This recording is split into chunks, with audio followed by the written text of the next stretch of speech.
Holidays-nale, adu namma GT Holidays da. GT Holidays, South India's #1 travel brand. You know you are special when you're with GT Holidays. திமுக பாஜக நாடகத்தை மக்கள் ஏற்க மாட்டார்கள் என தாவேக தலைவர் விஜய் தெரிவித்துள்ளார். இது குறித்த கூடுதல் தகவல்களை நமது செய்தியாளர் லட்சுமணன் வழங்க கேட்கலாம். லட்சுமணன், தாவேக தலைவர் விஜயின் அறிக்கையில் குறிப்பிடப்பட்டுள்ள முக்கிய அம்சங்கள் என்ன, சொல்லுங்க. திமுக பாஜகவின் அரசியல் ஆதாய நாடகங்களை தமிழக மக்கள் ஏற்க மாட்டார்கள் என தற்போது தமிழக வெற்றி கழகத்தின் தலைவர் விஜய் தன்னுடைய எக்ஸல பதிவில் பதிவிட்டிருக்கிறார்.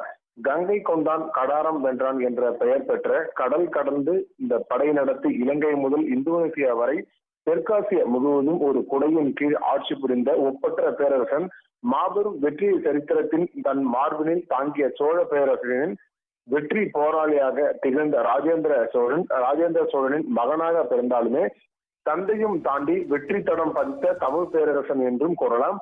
தன் வெற்றியின் அடையாளமாக இருக்கக்கூடிய அமைய நகரம்தான் இந்த கங்கை கொண்ட சோழபுரம். 1000 ஆண்டுகளாக தமிழர்களின் பெருமைக்குரிய அடையாளமாக நிமிர்ந்து நிற்கிற ஒரு நகரமாக இந்த நகரம் காணப்படுகிறது.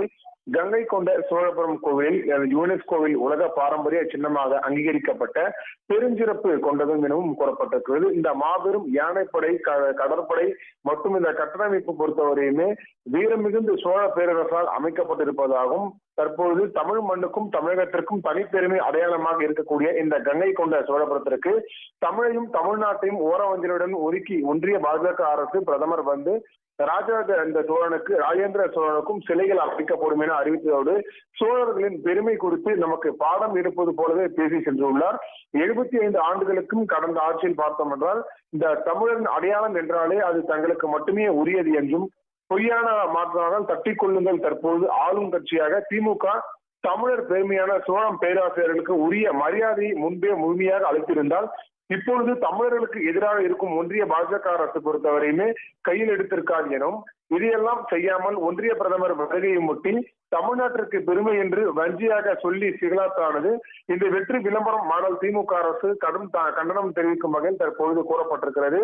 இது மட்டுமல்லாமல் அரசியல் தான் 2ஆம் ஆண்டில் பயணிக்கும் தமிழக வெற்றி கழகம் தமிழக வரலாற்றின் பெருமைகள் மீது பெருமை அக்கறை கொண்டு பேரியக்கமாக காணப்படுகிறது. சேர சோழ பாண்டியர்களின் ஆட்சியையும் தென்மன பெருமைகளையும் பறைசாற்றும் பிரம்மாண்டமாக அருங்காட்சியகம் ஒன்று சென்னையில் அமைக்க வேண்டும் என சென்னை கடந்த ஆண்டு முதல் தமிழக வெற்றி கழகம் சார்பாக தீர்மானங்கள் நிறைவேற்றப்பட்டது.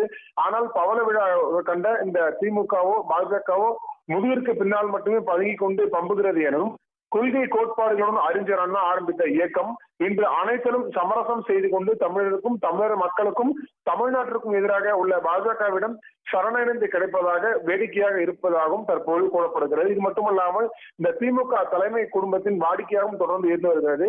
இந்த மறைமுகமாக பாஜகவும் திமுகவும் ஓரணில் இருக்கும் கபடதாரிகளை இணைத்து நடத்தும் அரசியல் ஆதாயத்தை நாடகமாக இனியும் தமிழக மக்கள் ஏமாற மாட்டார்கள் எனவும் இவர்களுக்கு இருவரின் மறைமுக கபட நாடக அரசியலுக்காக தக்க பதிலடி 2026 தேர்தலில் கொடுக்கப்படும் என தமிழக மக்கள் உறுதியாக தருவார்கள் என்பதை தெரிவித்துக் கொள்ளும் என்ற அடிப்படையில் தான் தற்பொழுது தமிழக வெற்றி கழகத்தின் தலைவர் விஜய் தன்னுடைய எக்ஸல பதிவில் கருத்துக்களை பதிவிட்டிருக்கார். குறிப்பாக 2 நாள் பயணமாக தமிழகம் வந்த பிரதமர் மோடியை கண்டித்து தற்பொழுது இந்த பதிவினை பதிவிட்டிருக்கார் என்பதும் குறிப்பிடத்தக்கது.